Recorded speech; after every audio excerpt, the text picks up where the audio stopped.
Olá, eu gostaria de dar boas-vindas às pessoas que estão assistindo a mais uma atividade da quarta edição da Mostra de Cinema Contemporâneo do Nordeste.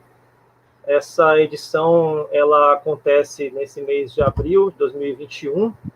Ela tem o suporte, o apoio financeiro do Estado da Bahia, através da Secretaria de Cultura e da Fundação Cultural do Estado da Bahia, FUNSEB, pelo programa Aldir Blanc Bahia, via Lei Aldir Blanc, que é direcionada pela Secretaria Especial de Cultura do Ministério do Turismo, Governo Federal.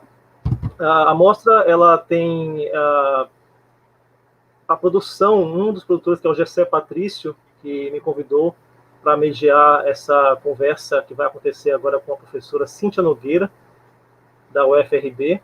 É uma honra estar aqui mediando essa conversa sobre o grande Walter da Silveira. A professora Cíntia Nogueira ela tem uma pesquisa muito ampla, muito profunda sobre o Walter da Silveira. Tenho aqui uma breve biografia da professora Cíntia. Ela é professora de História e Crítica do Cinema Brasileiro no curso de Cinema e Audiovisual da UFRB, da Universidade Federal do Recôncavo da Bahia. A professora Cíntia também é mestre de Comunicação pela Universidade Federal Fluminense, a UFF, e doutora em Artes pela Universidade do Estado do Rio de Janeiro, a UERJ. A professora Cíntia ela é coordenadora e coordenadora pedagógica do projeto de pesquisa e extensão Cineclube Mário Guzmão, que organizou, lançou em 2013 a caixa Anjo Negro, que é essa caixa aqui com pérolas do cinema baiano, lançada em 2013, o Cineclube Mário Guzmão 2010-2011, a caixa Anjo Negro. E, além disso, a professora Cíntia ela organizou o livro Walter da Silveira e o Cinema Moderno no Brasil, que foi lançado ano passado. O livro é esse aqui. Eu queria dar boas-vindas à professora Cíntia, vou incluí-la agora aqui na nossa conversa. Muito obrigado por essa oportunidade de a gente poder conversar sobre o grande Walter da Silveira. E eu acabei falando sobre a atividade e não falei do nome da atividade, né, que é Walter da Silveira, o pensamento cinematográfico como defesa do cinema brasileiro. Esse título da atividade ele denota bem, né, a proposta de conversa que a gente vai ter agora aqui sobre o grande Walter em relação às influências que ele, como um dos pilares do pensamento crítico brasileiro e baiano, pôde trazer para diversas personalidades do cinema, como Glauber Rocha, Alex Vianney, o Paulo Emílio Salles Gomes, pesquisadores, cineastas e críticos que vieram após dele. Walter faleceu há 50 anos, em 1970, e em 2014 houve um centenário, a comemoração do centenário do seu nascimento. O Panorama de Cinema, na época, fez um seminário muito importante, a professora Cíntia participou na época, eu me recordo bem disso. Professora Cíntia, mais uma vez, obrigado por essa oportunidade de a gente conversar aqui. Eu lhe passo a palavra agora para a gente poder iniciar essa troca sobre o tesouro que é o trabalho deixado por Walter da Silveira. Olá, João Paulo, a todas, todos e todas que estão nos assistindo. Eu que agradeço o convite para falar sobre Walter da Silveira e esse trabalho. Fico muito feliz também de estar participando da quarta Mostra de Cinema Contemporâneo do Nordeste. Agradeço ao Gessé Patrício.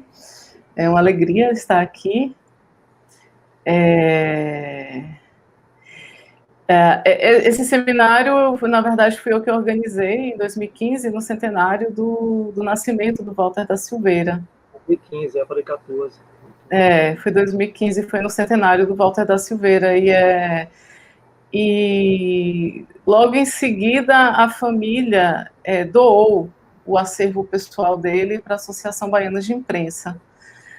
Então isso possibilitou, mas foi mais ou menos ao mesmo tempo, acho que foi no ano do centenário mesmo que ocorreu essa doação. E isso possibilitou a pesquisa, o acesso a esse acervo pessoal. Então, isso foi algo bem importante para o desenvolvimento da pesquisa, e realmente não foi algo planejado, mas o projeto de pesquisa se estendeu mais tempo do que eu imaginava, e a gente acabou lançando o livro Walter da Silveira e o cinema moderno no Brasil, com a reunião de artigos dele, artigos sobre o seu pensamento, artigos, né, de perfil mais teórico, mas, sobretudo, a reunião dos artigos sobre o cinema brasileiro, sobre o cinema baiano, a reunião de cartas, de documentos, de uma pequena fortuna crítica também, e de artigos inéditos sobre sua ação e pensamento. É um livro que foi lançado pela Edufba no ano passado, e que coincidiu justamente com a data em que completaram-se 50 anos de sua morte e 70 anos de criação do Clube de Cinema da Bahia, que foi criado em 1950. Então, alguns marcos que se juntaram aí nesse lançamento, e é um prazer estar aqui para essa conversa. Falar do Walter da Silveira é um desafio, né, muito grande para mim, que atuo como crítico de cinema já há alguns anos, e tenho nos textos do Walter um grande assim, espelho, digamos assim, para um norte realmente na análise da crítica, e uma ligação muito forte em relação à filmografia feita aqui na Bahia. O Walter da Silveira ele sempre esteve presente desde o início da produção baiana. Ele escreveu acerca de A Grande Feira, ele até participou acerca do filme Grande Feira, do Roberto Pires, a Redenção, ele escreveu sobre Redenção também. Ele teve um contato muito grande a partir da fundação do Cineclube Baiano, e as cartas, professora, que a senhora reuniu no livro, que o Walter trocou com nomes como Alex Vianney, como Glauber Rocha, como Paulo Emílio Salles Gomes, denotam muito essa importância que o Walter da Silveira tinha dentro desse diálogo nacional, né, em que ele usou o cinema baiano, colocou o cinema baiano como um destaque.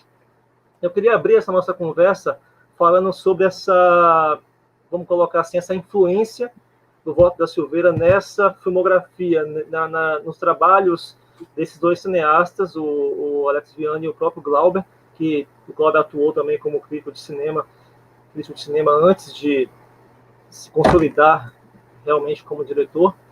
E é notório realmente que houve divergências entre os dois. O Walter da Silveira com uma ligação mais clássica, o Walter, e houve essas discussões também que são bem conhecidas dentro da mídia do cinema baiano sobre essas discordâncias, né, essas divergências, vamos colocar assim, entre Glauber e Walter da Silveira, no que era realmente essa função do cinema. A minha primeira pergunta, professora Cincha, é nesse sentido, dessa abordagem das duas mentes, Glauber e Walter, também, obviamente, falando em seguida do Alex Vianney. O cinema que o Glauber Rocha acabou construindo, que foi também visto como cinema de massas, vamos colocar assim, ele, no planejamento teórico e crítico do Walter da Silveira, ele se encaixa como realmente um cinema feito para massas, ou essas discordâncias surgem primeiramente desse tópico, da concepção de cinema para essas duas pessoas?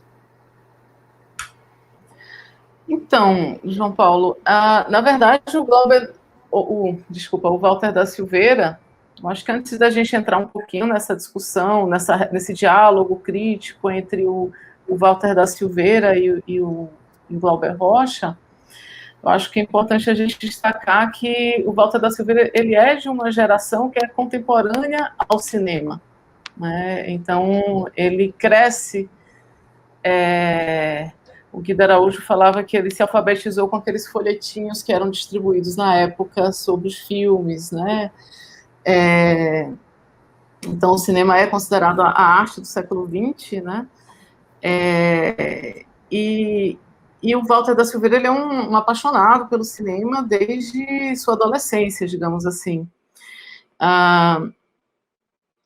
E nesse processo ele é formado, ele se forma em Direito, né?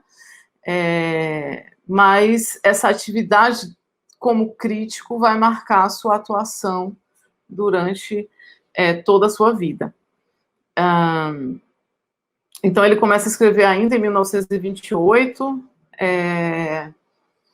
críticas, comentários de filmes não assinados, muito jovem, aos 13 anos de idade, e ele vai aprofundando seus estudos, suas pesquisas sobre o cinema, né? O Walter da Silveira, ele tem uma formação literária também, ele era um grande interessado no campo das artes, ele fez parte da Academia dos Rebeldes, ao lado de Jorge Amado, Edson Carneiro, em 1928. Em 1936, ele escreve o seu primeiro artigo de peso sobre o cinema, que era sobre Charlie Chaplin, uma paixão que marca também a sua trajetória, o começo e o fim da sua trajetória, porque ele morre exatamente no ano que ele lança o livro Imagem e Roteiro de Charlie Chaplin. Mas é a partir de 1943, esse ano marca, de certa maneira, um engajamento do Walter da Silveira no campo do cinema brasileiro, que é um campo ainda bastante incipiente, vamos dizer assim, e não muito reconhecido também pelos meios intelectuais. O cinema, para essa geração que foi contemporânea do cinema, uma das grandes batalhas críticas foi justamente legitimar o cinema como arte, como expressão cultural. Então, essa é a primeira grande batalha, mas a partir de 1943, ao mesmo tempo que você tem textos dele que são muito importantes, como O Valor do Cinema como Arte, Cinema, Arte Contemporânea, em que ele vai fazer essa discussão comparando o cinema com as outras artes, tentando encontrar qual a especificidade do cinema, e dentro disso, eu acho que tem uma discussão muito interessante em relação à sua pergunta, é que o Walter da Silveira, ele, diferentemente de seus contemporâneos, ele vê nessa característica, né, nesse misto de arte e indústria, arte e espetáculo, nesse potencial de comunicação do cinema, um potencial democratizante da arte. Então, para ele, esse desprezo, né, que a elite intelectual ainda ostentava pelo cinema naquele momento, tinha a ver com essa capacidade do cinema. Ele tem uma expressão que eu acho muito interessante, ele fala do impudor de se dirigir às massas, né, que é o termo que você usou. Eu não sei se o cinema do Glauber Rocha é um cinema de massa ou para as massas. Certamente é um cinema que buscou, tinha o intuito de produzir um intuito político e talvez de conscientização popular, mas essa é uma discussão bastante complexa e controversa também. Mas certamente eu acredito que tem um aspecto no pensamento de Walter da Silveira e que ele passa a desenvolver também a partir de 1943, quando ele escreve um texto chamado Esta é a Hora do Cinema Nacional, e esse texto ele pode ser considerado um texto bastante pioneiro, no sentido de uma defesa de uma autonomia do cinema, né, que teria a ver com a ideia de soberania nacional, e aí ele vai defender a importância de um investimento dos mais diversos setores, seja do que se chamava na época de capitalistas, né, dos investidores ou do Estado, dos intelectuais, dos artistas, para pensar o cinema, essa ideia de cinema brasileiro, e pensar a partir de um ponto de vista que é político, que é econômico, e que também que é artístico, que é social também, que é cultural. Então, isso também é algo que vai definir ao longo de sua trajetória o Walter da Silveira, muito mais do que um crítico de cinema, mas também como intelectual. Ele vai ter uma atuação política muito destacada também em defesa, nessa articulação de um campo artístico para o cinema brasileiro, na defesa da ideia de uma escola nacional, de uma escola artística nacional, de um estilo nacional, que vão ser questões muito caras ao cinema novo e particularmente a Glauber. e a ideia de que, para ele, esse poder que o cinema tinha de se dirigir às massas, ou ao povo, ou a grandes plateias, quando ele pensa que isso traz um poder, um potencial democratizante, ele vai refletir também sobre a responsabilidade que isso implica, tanto para o cinema quanto para o crítico.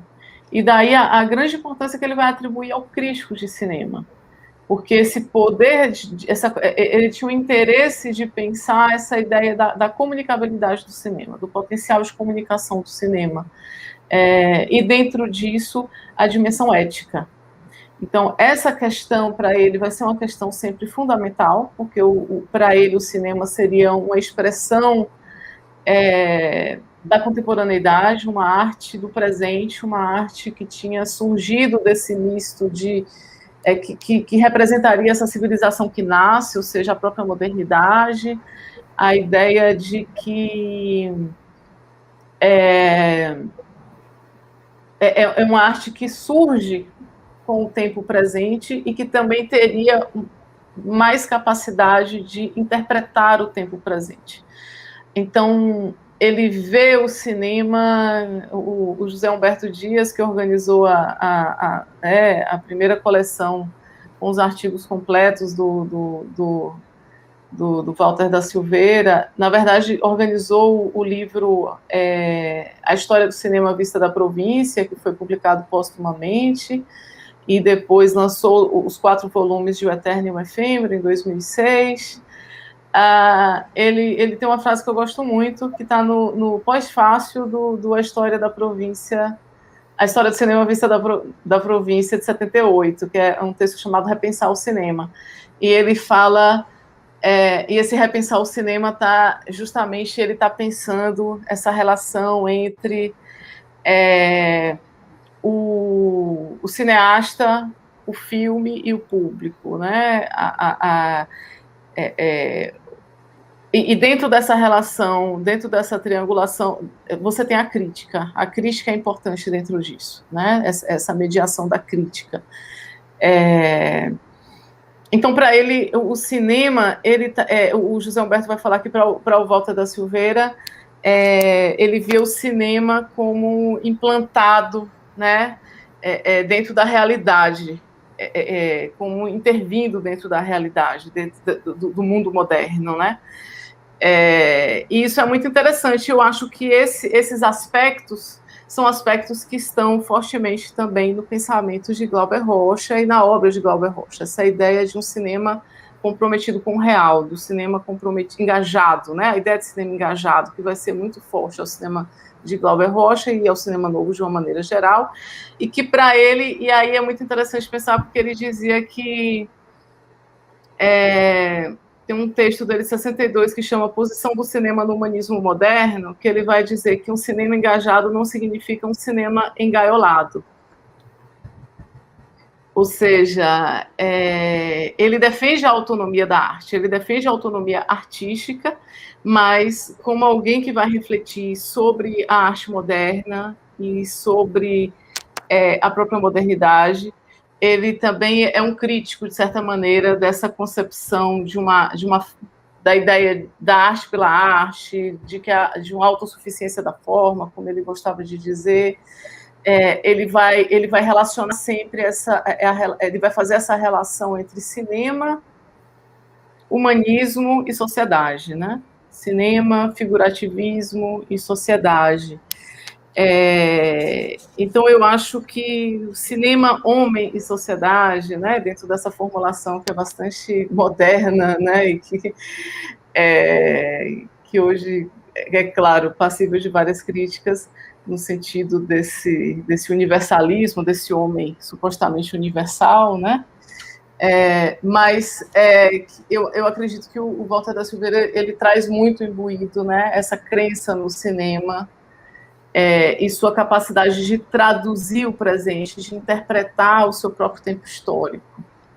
Então, são ideias que, efetivamente, elas vão ser muito fortes no desenvolvimento do pensamento de Glauber e do cinema de Glauber, assim como do cinema novo. Em relação ao Alex Vianney, eu acho que a relação é de uma outra natureza. É claro que, para além disso, né, dessas aproximações que a gente pode fazer, é claro que o Glauber Rocha, ele teve toda a sua formação cinematográfica ligada ao Clube de Cinema da Bahia, que é fundado em 1950 e que vai até...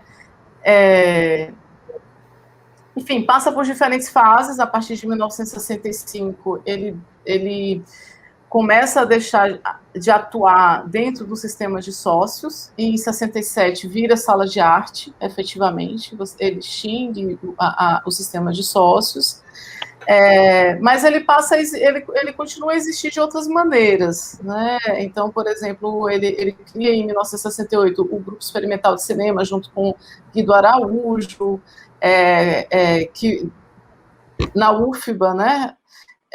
E vai fazer um curso livre de cinema. Então, você tem aí também esse espectro de atuação dele e do clube de cinema, mas o Glauber Rocha, ele começa a frequentar o clube de cinema juntamente com a geração Mapa, com a geração de Orlando Senna, em 1954. Então, o Orlando Senna também é dessa mesma geração, mais ou menos por aí que ele entra em contato com o Walter da Silveira e começa a frequentar o clube de cinema. Antes disso, o Guido Araújo é ainda de uma geração um pouco anterior, porque o Guido começa a frequentar, eu acho que logo... Tanto entre os primeiros sócios do Clube de Cinema estão o Alexandre Robato, estão o Luiz Paulino dos Santos, o próprio Guido Araújo, mas o Guido... e eu acho que em 51 você tem o primeiro festival de cinema da Bahia, que ele vai trazer o Alex Vianney, e que foi inspirado no Festival de Cinema organizado pelo Círculo de Estudos Cinematográficos no Rio de Janeiro, em dezembro de 1950. Então, isso é resultado também do início de uma articulação cineclubista, de uma rede cineclubista nacional.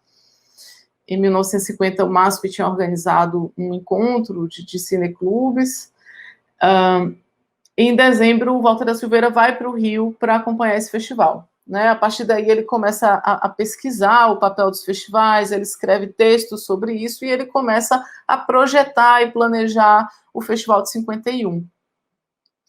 E dentro disso, ele vai se aproximar bastante do Alex Vianney, eles vão se tornar grandíssimos amigos, a correspondência entre eles começa em 1951 e vai até, enfim, o que está no livro vai até 1966, mas talvez tenha ainda outras correspondências que não entraram, mas esse diálogo vai ser muito frutífero, vai ser um diálogo muito importante, tanto para uma articulação política, porque quanto para essa articulação de conseguir os filmes, eles vão trocar... É o Alex Vianney que vai... projetos editoriais em conjunto, ou então o Alex Vianney faz a ponte para o Walter da Silveira no Rio de Janeiro, então envio de livros traduzidos que não chegavam na Bahia, ou mesmo que não traduzidos, mas que chegavam às livrarias do Rio de Janeiro, São Paulo, e que não chegavam em Salvador. Então vai haver uma troca muito intensa entre eles, né? Esse momento, quando o Alex Vianney vem para o festival, e aí o festival acontece em abril de 1951, e ele traz é um festival extremamente importante para a formação de uma cultura cinematográfica em Salvador e no estado, porque tem uma grande repercussão. E para esse festival são convidados o Alberto Cavalcante, que na época era o produtor da Vera Cruz, que estava saindo da Vera Cruz, o Vinícius de Moraes, que era um crítico importante também, o próprio Alex Vianney, O Alex Vianney, quando ele vai se envolver com o cinema brasileiro a partir de 1948, quando ele volta de Hollywood, ele era o crítico da revista Cruzeiro, então um crítico bastante conhecido, depois ele se torna um correspondente internacional em Hollywood, e é nessa volta de Hollywood que ele vai se decepcionar, digamos assim, com o esquema de produção, né, dos estúdios hollywoodianos, vai se engajar dentro dentro desse projeto de defesa do cinema brasileiro. Então você veja, o Alex Vianney, que escreve o primeiro livro, que é considerado o primeiro livro sobre a história do cinema brasileiro, Introdução ao Cinema Brasileiro, em 59, ele só vai se engajar na causa do cinema brasileiro em 1948. Em 1943, Walter da Silveira já estava escrevendo sobre isso. Né? Ele já pauta diversas questões que vão ser fundamentais aí no início dos anos 50. Então tem essa articulação entre eles, mas esse momento, por exemplo, que vem o Alex Vianney para a Bahia em 1951, vai ser um momento que eu considero que Walter da Silveira vai conectar a Bahia a um movimento do cinema independente que está surgindo aí no Rio de Janeiro, naquele momento, e também em São Paulo, após a decepção com o projeto da Vera Cruz. Tanto que em 1953, Guido Araújo, que participou do festival, ele vai para o Rio de Janeiro com uma carta de recomendação do Walter da Silveira e vai procurar o Alex Vianney, como vai procurar, né, o Alípio de Barros, e vai se engajar na produção de cinema lá no Rio de Janeiro, com o Nelson Pereira dos Santos, vai atuar como continuista e depois como assistente de direção do Rio 40 Graus, que vai ter uma estreia em Salvador em 55. Então, a partir daí, em 55, ele volta para a Bahia para filmar um curta-metragem chamado Ana, que é produzido pelo Alberto Cavalcante, que tem a participação de Jorge Amado, do Trigueirinho Neto, que é filmado no Sertão, em Canudos, Cocorobó, Monte Santo, Feira de Santana. Essa produção passa por Feira de Santana, o jovem Owney São Paulo, também um jovem crítico apaixonado por cinema. Depois dessa passagem, né, dessa equipe de filmagem por Feira de Santana, que ele se anima a fazer o seu primeiro curta, também ainda em 55, que vai ser lançado em 56. Então veja, como a ação do Walter da Silveira, ele consegue conectar agentes do campo cinematográfico, de um emergente campo cinematográfico que está surgindo ali naquele momento. Então, assim, se eu for falar de uma relação, né, ou seja, de uma influência, que também é um termo sempre controverso, do Walter na produção cinematográfica do Alex Vianney, claro, a gente vai citar Ana, porque certamente esse encontro de 1951 é que vai alimentar esse desejo, né, de filmar na Bahia, esses contatos com, né, com essa história que se passa no sertão. Isso era uma produção internacional financiada pela Alemanha Oriental, dentro do contexto do Partido Comunista, que é outro fator que os aproximam. A reação crítica aos filmes do Alex Vianney, porque ele vai ser um crítico. Ele tinha uma crença muito grande de que o Alex Vianney ele poderia efetivamente, como realizador, lançar as bases do que seria o cinema nacional, digamos assim, do que seria essa ideia de uma brasilidade do cinema nacional, pelo conhecimento que ele tinha, a história que ele tinha como crítico, o conhecimento teórico que ele tinha e o engajamento político que ele tinha. Então ele vai dispensar uma atenção muito grande aos filmes do Vianney, o Agulha no Palheiro e o Rua Sem Sol, embora sempre com a autonomia crítica bastante conhecida do Walter da Silveira, que, independente das amizades, ele nunca deixava de se posicionar, né? Às vezes até de forma bastante contundente. O Alex Vianney vai dizer, por exemplo, que embora o Walter da Silveira tenha, né, feito muitas ressalvas ao Rua Sem Sol, ele vai considerar que foi a melhor crítica escrita sobre esse filme, por exemplo. E depois, em 63, quando tem o Alex Vianney realiza Sol sobre a Lama, na Bahia, certamente o convite para que Alex Vianney viesse realizar esse filme tem muito a ver com essas relações aí. Walter da Silveira é alguém que está, de certa maneira, muito presente, né, dentro disso.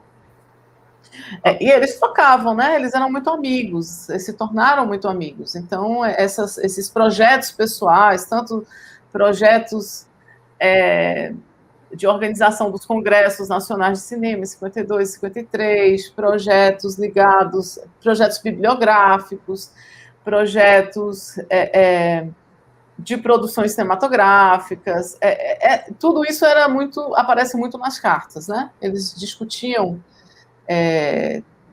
todas essas questões através das cartas, que era a forma que se tinha de comunicação na época, e também de organização, né, de produção, para produzir as mostras, as retrospectivas, os festivais, para conseguir os filmes.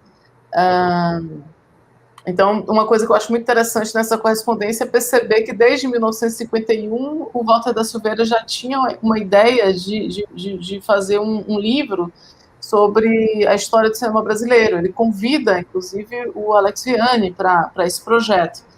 Eles discutem esse projeto ao longo de anos e esse projeto, por algum motivo, não vai para frente. Em 1959, o Alex Vianney lança o livro Introdução ao Cinema Brasileiro, e que justamente a crítica que o Walter da Silveira vai fazer é que o livro deixava de lado, não enfrentava um debate que para ele seria extremamente necessário, que era de pensar quais seriam os fundamentos estéticos do cinema brasileiro. Então é uma troca bastante profícua, bastante rica e que tem muitas dimensões. Essa relação, professora, do Walter da Silveira com esse cinema que enxerga somente essa parte real, eu lembro de ter já ouvido a senhora falar sobre isso, a questão da relação do professor Walter, o crítico Walter da Silveira, com o cinema voltado para o real. Aí eu me lembro de ter ouvido você falar da relação dele com cineastas como Breuer, Flaert, e essa relação dele com esse cinema voltado para essa análise. A minha pergunta ela tem esse sentido, esse contraste do professor Walter da Silveira, do crítico Walter da Silveira, que participa, por exemplo, de A Grande Feira, que foca nesse cinema popular, que também, obviamente, é voltado para o real, mas tem essas raízes clássicas na sua cinefilia, uma ligação muito forte com a obra do Chaplin, por exemplo. Seria um contraste nesse sentido, assim, de observar ele, e pegando um gancho também nessa pergunta, você falou sobre essa parte, essa postura do Walter da Silveira mais contundente, mais direta com as opiniões dele, que sempre voltadas para algo concreto do que ele analisa do filme. Então, houve uma crítica conhecida dele sobre o Redenção, do Roberto Pires, e também uma sobre Bahia de Todos os Santos, do Trigueirinho Neto. Então, assim, eu queria unir essas duas questões numa pergunta só, falar sobre essa ideia do Walter da Silveira com essa origem clássica e essa relação dele com essas duas obras e essa postura mais enérgica, ainda assim contundente, sobre elas.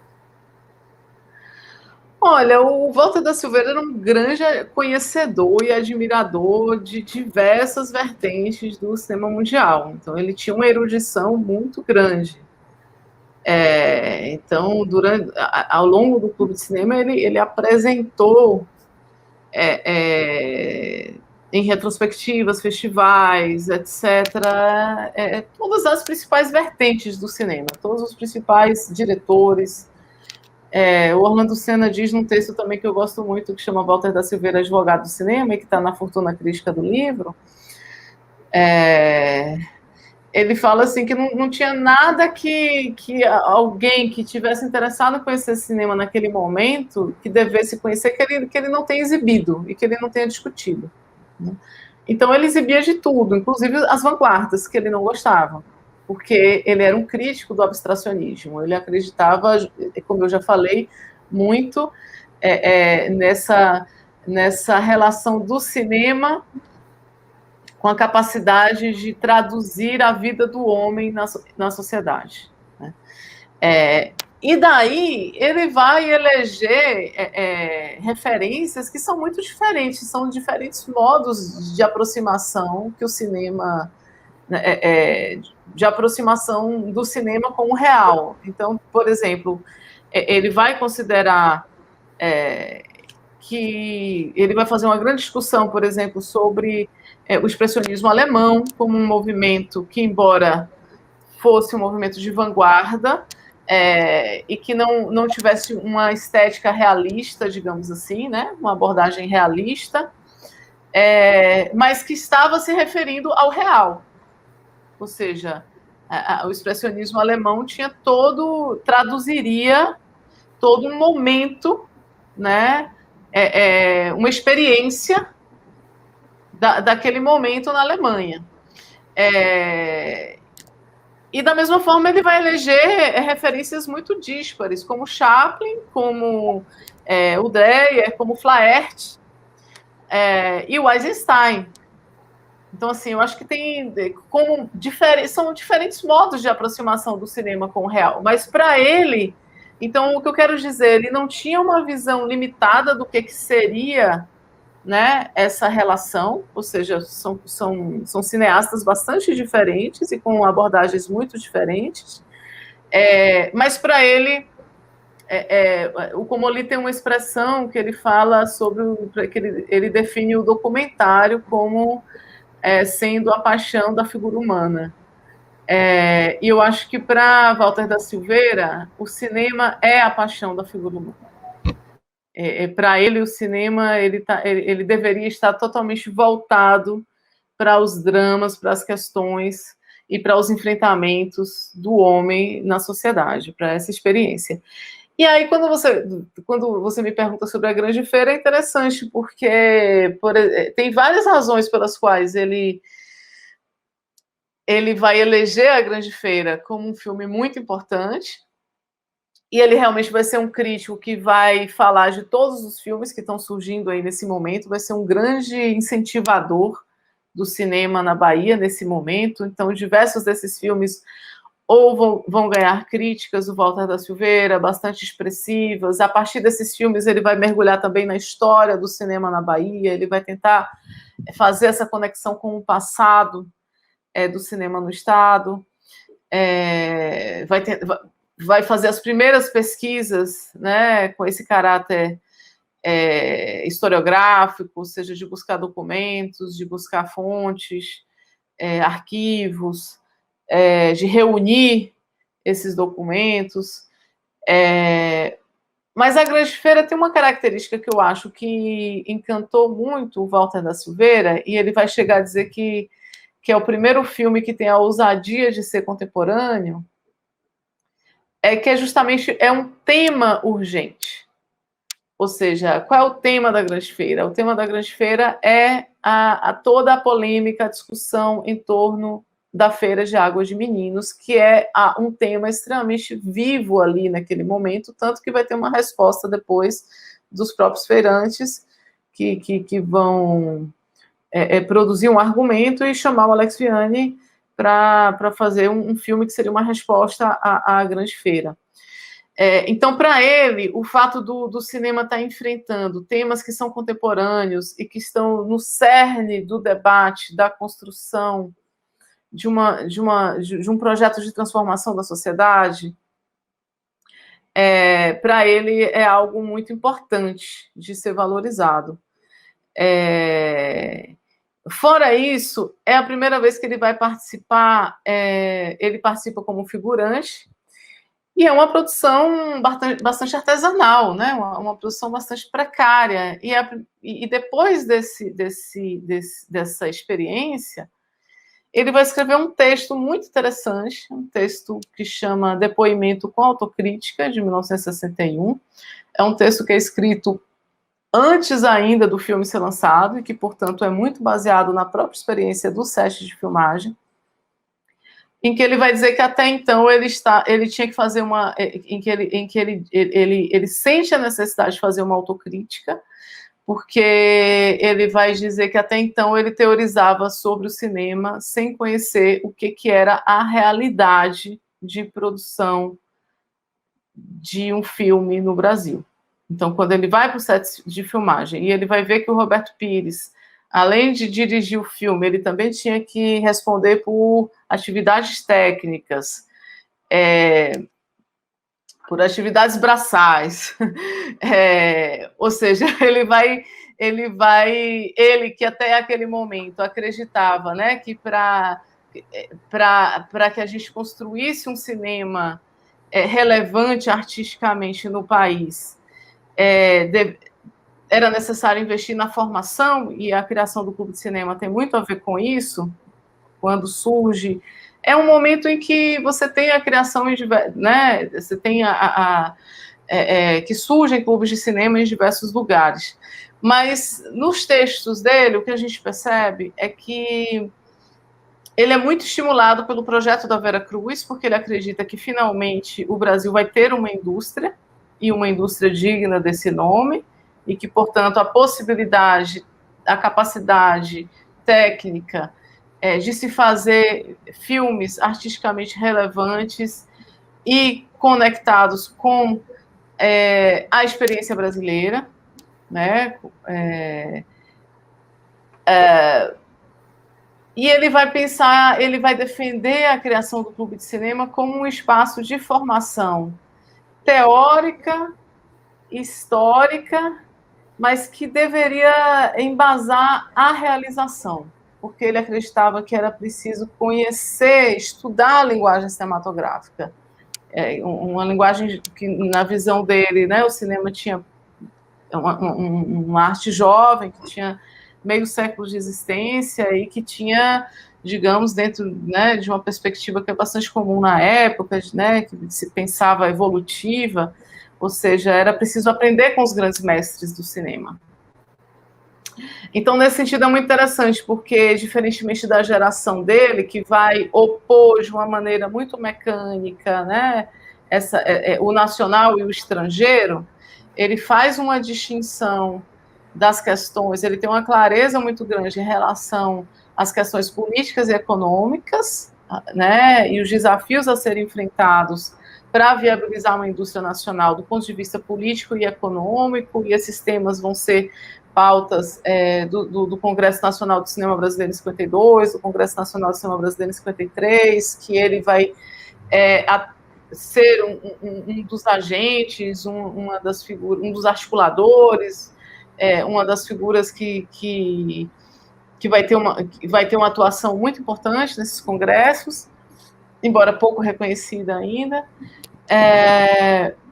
Mas ele acreditava que as escolas nacionais elas eram interdependentes, que o cinema surgia simultaneamente em vários países e era natural que esse diálogo acontecesse.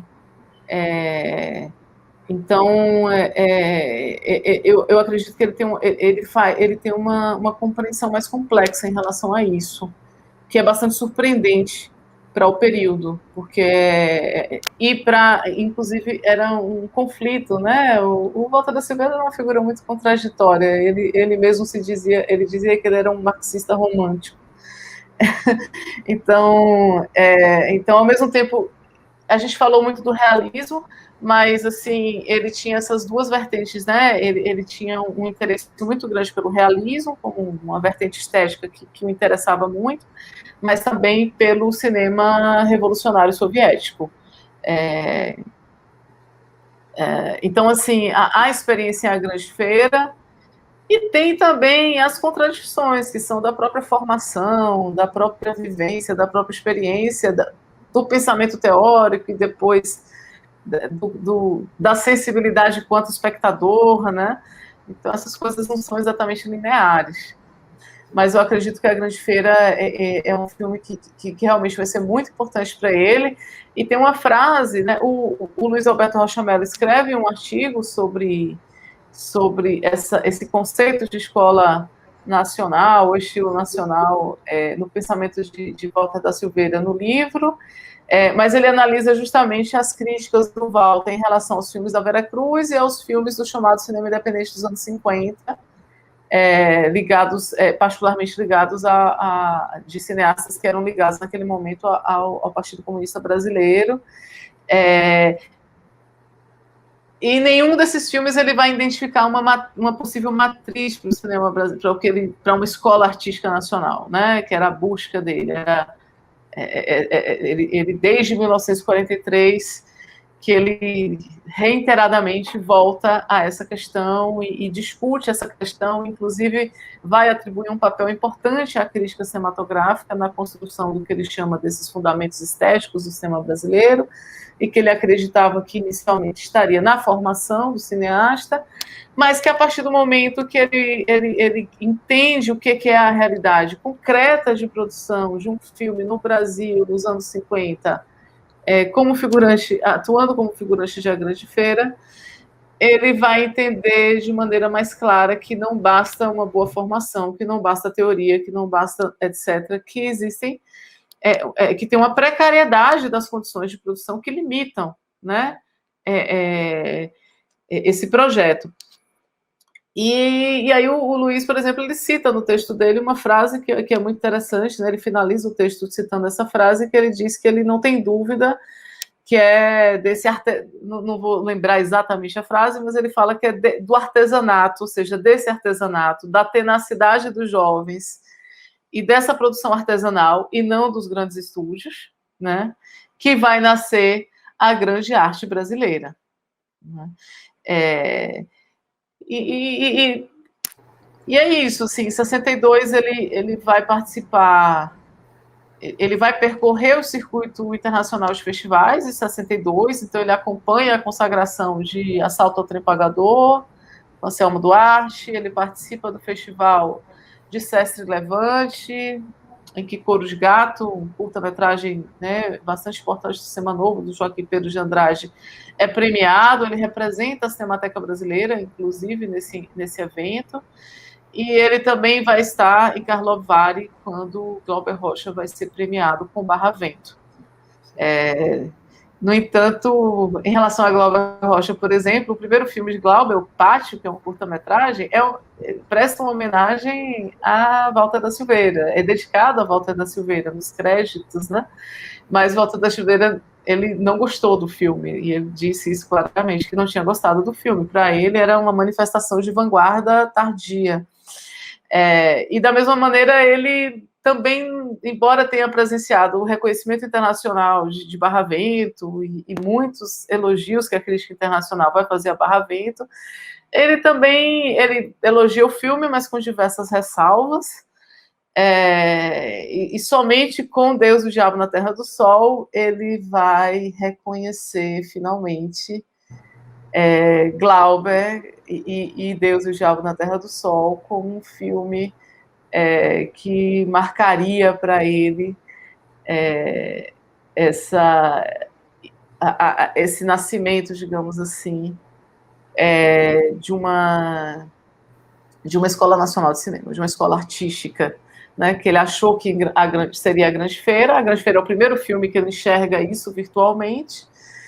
Depois ele volta, né, acaba, enfim, quando o filme sai, de acordo com a recepção do filme, ele vai rever o posicionamento dele, e finalmente com Deus e o Diabo na Terra do Sol que ele vai reconhecer em Glauber esse grande cineasta e um filme que marcaria, digamos assim, um momento em que forma e conteúdo se imbricariam de maneira orgânica para expressar a ideia de um cinema nacional, de um estilo nacional. Sim, isso muito precocemente ele vem a falecer em 70, então assim ele teria uma imaginação, assim, obviamente, imaginar como ele poderia ter seguida nos anos 70 e 80, tendo esse contato com o novo cinema feito na Bahia.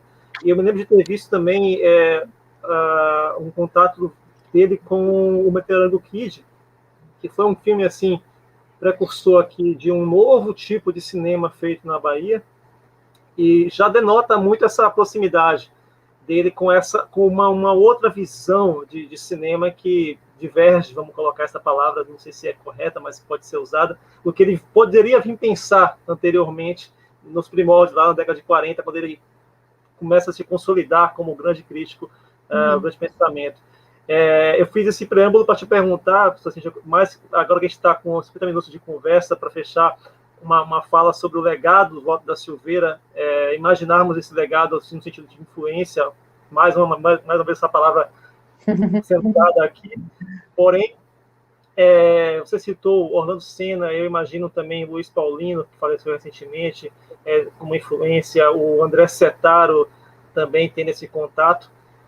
E como uma ideia de imaginação mesmo, você consegue perceber, visualizar um pouco o contato que ele teria, por exemplo, com a geração Super 8, nos anos 80, já com 70 anos de idade, que era quanto ele teria na ocasião, e também pegando nessa mesma pergunta, essa influência, mais uma vez a palavra, do Walter para as gerações que vieram após, como de crítico de cinema que eu me refiro. É um exercício especulativo, né? É difícil de dizer, embora... Até porque eu acho que a produção do Super 8 é uma produção bastante experimental, que vai para essa relação do corpo, da performance, de uma desconstrução, digamos assim, bem radical da narrativa. No entanto, efetivamente, a reação dele a Meteorango Kid é bem interessante. Ele vai reconhecer o filme como um filme, ele fala que seria alguma coisa como selvagem, como um pouco bárbaro, mas, ao mesmo tempo, ele reconhece que aquele filme expressa uma dimensão do existir atual. Então, isso eu acho muito interessante no Walter, porque ele está sempre pensando no diálogo do cinema com seu próprio espaço-tempo, né, com sua dimensão histórica. E eu acho isso muito interessante no pensamento dele. Por outro lado, acho também que é uma característica dos grandes críticos na história do cinema mundial. Os grandes críticos, eles têm a capacidade de rever suas posições, né, seja pelo momento que vai rever o filme, vai reconfigurar aquilo que viu antes, ou pela mudança do tempo histórico, ou, enfim, a crítica, ela envolve sempre um risco, né? Ela traduz essa relação do crítico com a obra, ela não é uma coisa exata. E dentro desse risco tem uma aposta. E tem a possibilidade de rever essa aposta, né? O tempo vai dizer quais as apostas que são duradouras, etc. Mas eu acho que a importância do Walter da Silveira na formação, tanto da crítica quanto da realização da Bahia, é gigantesca, porque ele vai formar, como eu falei, essas... É claro que o Alexandre Robato, ele já vinha atuando desde o final dos anos 30, é um profundo conhecedor da fotografia, por exemplo, etc., mas é bastante curioso que seja justamente após 1951 e o primeiro Festival de Cinema da Bahia, que vai ter um foco muito expressivo no documentário, e o Walter da Silveira tinha um interesse muito grande pelo documentário e pelo experimental. Nesse festival, particularmente, ele traz muitos filmes experimentais, mesmo que não fosse exatamente o que ele mais gostava. Que o Alexandre Robato vai fazer os seus primeiros filmes autorais, vai se sentir estimulado a fazer seus primeiros filmes autorais. Claro, a gente está vivendo ali um ambiente da emergência do modernismo na Bahia. Ao mesmo tempo, isso no início da década de 50, e Walter da Silveira faz parte dessa geração de intelectuais ligados a esse movimento modernista, que está ligado à revista Caderno da Bahia, que ele vai ser responsável nessa revista pela seção de cinema. Então, isso vai ser forte para o Alexandre Robato também, essa imersão nesse ambiente, esse ambiente de florescimento cultural, né, que acontece no pós-guerra. O diálogo com o Caribé vai ser fundamental para o Robato também. Mas no final da década você tem o surgimento das escolas de artes, da UFBA, né, da escola de teatro, que vai ser fundamental, da escola de música, de dança, a abertura do Museu de Arte Moderna com a Lina Bobardi. Todos esses eventos vão ser muito importantes para a formação dessas gerações. Mas é inevitável. O Luiz Paulino menos, porque o Luiz Paulino vem de uma outra origem. O Luiz Paulino ele vem de uma outra origem social. Ele era afiliado ao Clube de Cinema da Bahia, mas ele não frequentava tanto. Muitas vezes eu fiz uma entrevista com ele um pouco antes dele partir, e ele me falava disso, assim, que ele achava um ambiente muito elitizado, né, e que às vezes não tinha dinheiro para pagar a mensalidade de sócios, etc. Mas ele foi sócio também, né? O Guido Araújo, sem dúvida, né? Tanto que quando ele vai depois para o Rio de Janeiro, depois vai morar na Tchecoslováquia, vai ser fundamental para esse circuito também dos filmes brasileiros, e sobretudo do cinema novo na Europa Oriental. Ele vai trabalhar na distribuição desses filmes. Toda essa geração do Glauber, do Orlando Senna, o Antônio Pitanga, a Helena Inês, é uma geração que frequentou o Clube de Cinema da Bahia. Depois, a gente, quando tem o curso livre de cinema com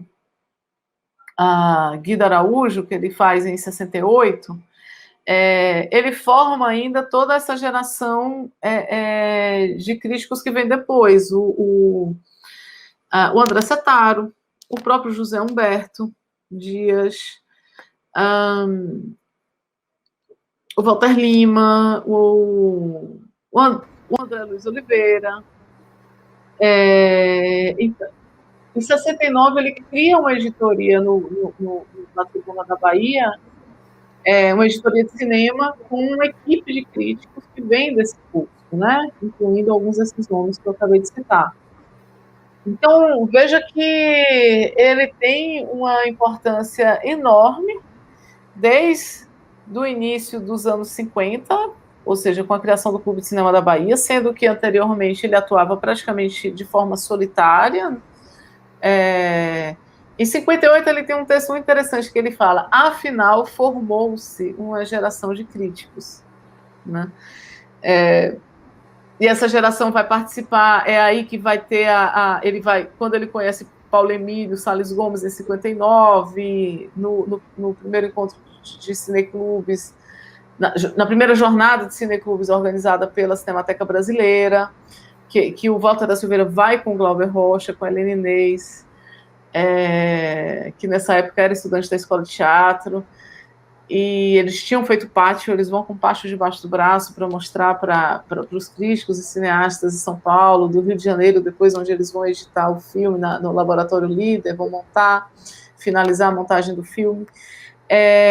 E a partir daí você tem essa relação com todo o movimento de renovação da crítica, que vai se consubstanciar, digamos assim, em 1960, na Convenção da Crítica, que é organizada pela Cinemateca Brasileira, né, pelo Paulo Emílio, e que o Walter da Silveira vai ser convidado a representar os críticos do Nordeste, e que você tem aí a exibição de Aruanda, que foi um filme elogiado pelo Glauber naquele ano, no Jornal do Brasil, assim como Arraial do Cabo.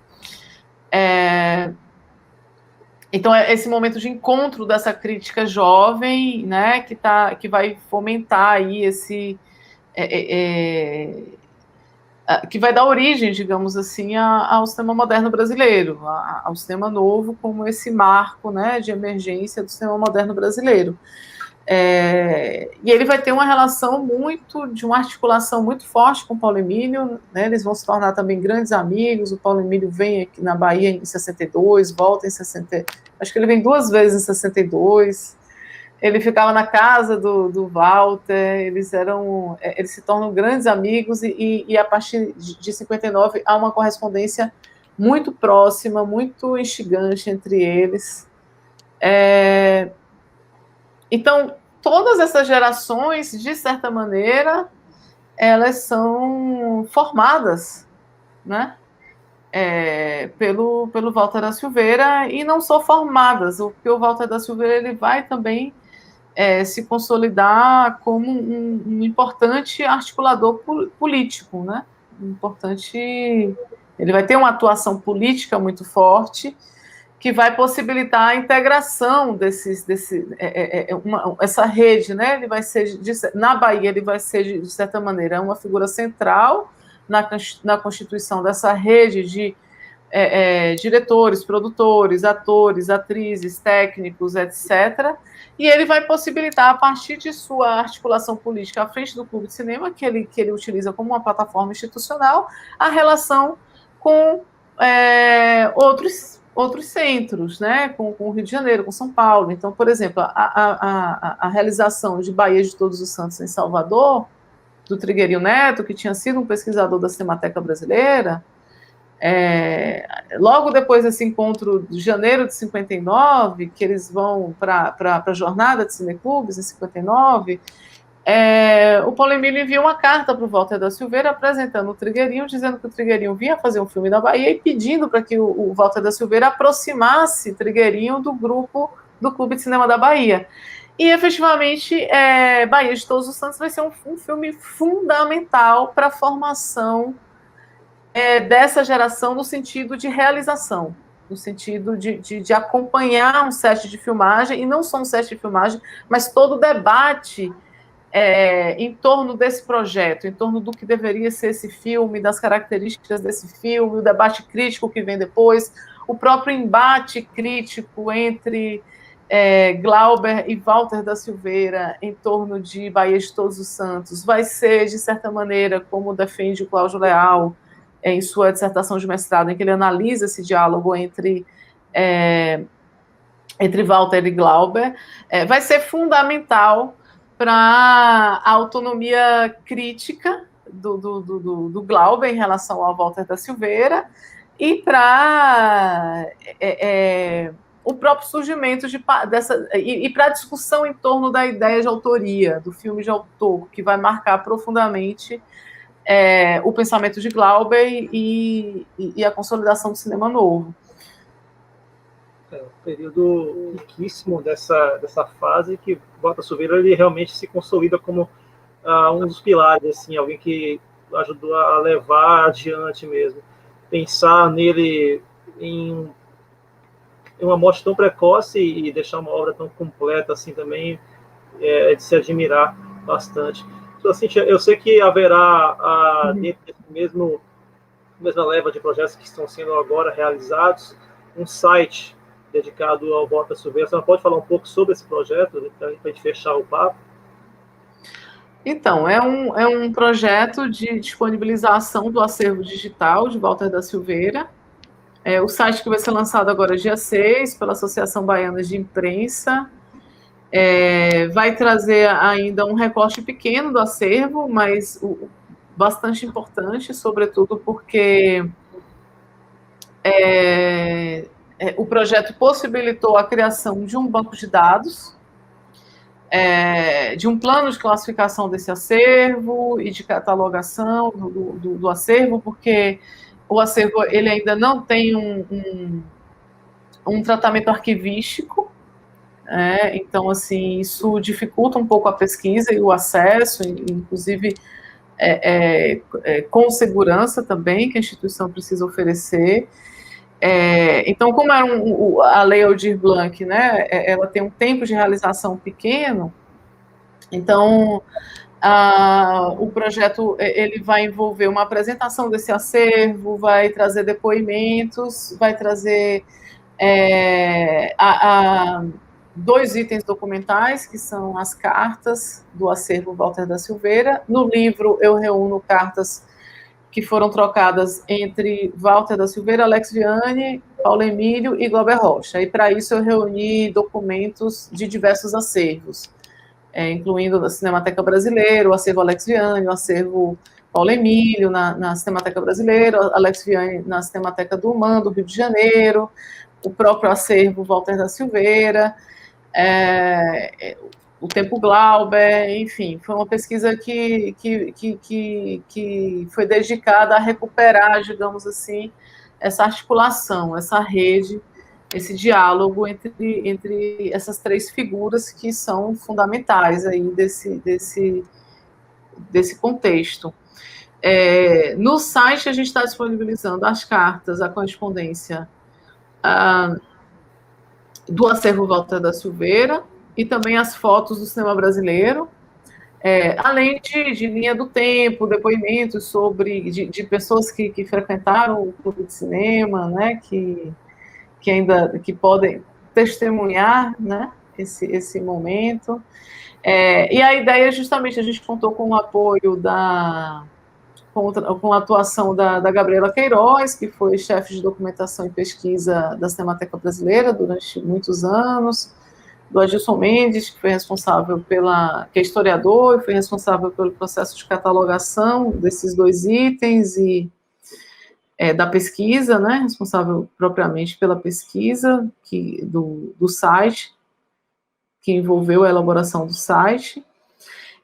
Mas eu acho que o principal legado desse projeto é justamente possibilitar que, paulatinamente, esse acervo seja digitalizado, classificado, catalogado e disponibilizado online para pesquisa, enfim, para acesso, né, de pesquisadores em todo o país, porque eu acho que isso vai ser fundamental para o reconhecimento, digamos assim, definitivo dessa importância do Walter da Silveira na articulação de um pensamento sobre o cinema brasileiro. Bom, Walter da Silveira e o cinema moderno no Brasil, críticas, artigos, cartas, documentos, organizado por Cíntia Nogueira, lançado pela Edufba ano passado, um livro essencial para cinéfilos, para pessoas que querem conhecer um pouco mais da produção baiana e nacional de cinema pelo olhar de um cara que realmente foi único nessa história. Professora Cíntia, eu te agradeço em nome da Mostra de Cinema Contemporâneo do Nordeste por essa conversa de pouco mais de 1 hora, que poderia durar mais, sem deixar aqui. A produção do Walter da Silveira realmente ela é abundante e complexa, e dá margem a muitas conversas, e eu acho que o objetivo também do site e do livro e do site, porque o livro ele tem um recorte muito específico, que é pensar a contribuição do Walter da Silveira para o cinema brasileiro, mas tem muitas dimensões do pensamento de Walter da Silveira, da atuação dele, que esse acervo traz e que está aberto, e que eu acho que pode estimular diversas outras pesquisas, bem como abordagens também, além de documentos muito raros que são importantes para a pesquisa histórica, para a preservação da memória e para a pesquisa histórica em torno do cinema brasileiro e no Brasil, né? Ou seja, porque ele também se dedicou ele escreveu sobre cinemas nacionais, de forma geral, diversos autores, diversos diretores. Ele tem uma produção realmente bem grande, que fica bastante expressa, né, nos 4 volumes de O Eterno e o Efêmero, e que possibilita diversas leituras.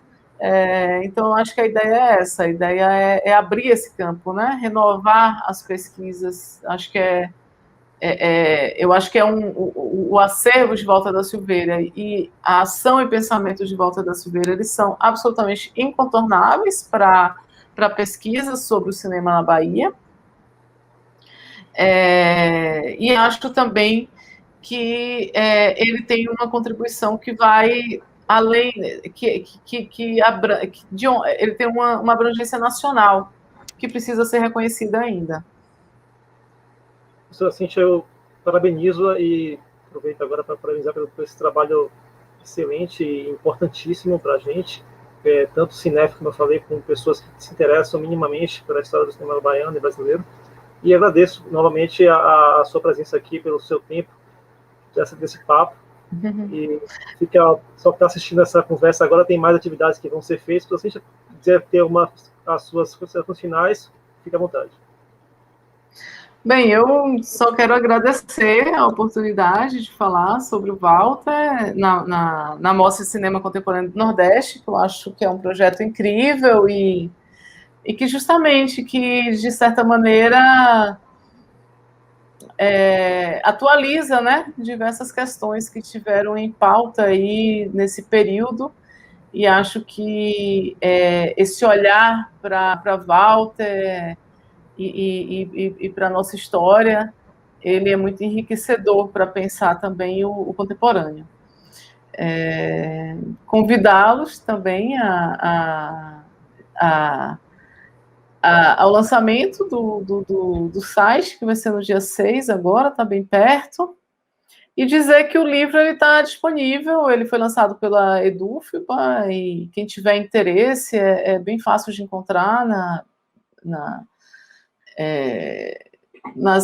para comprar na Amazon, na estante virtual. É um trabalho que levou alguns anos, né, de pesquisa, e que eu acho que nesse momento eu espero que tenha um efeito multiplicador, né, que germine outras pesquisas, outros pensamentos, outros discursos históricos. E foi um prazer, João Paulo, conversar com você. Obrigada. Obrigada a todos e todas e todos que chegaram até o fim dessa conversa. Muito obrigado também. Vocês estão assistindo, confiram outras atividades da Mostra CCN, Mostra de Cinema Contemporâneo do Nordeste, esse ano, 2021, a 4ª edição, totalmente online. Muito obrigado e até a próxima. Tchau, tchau. Tchau, professora. Tchau.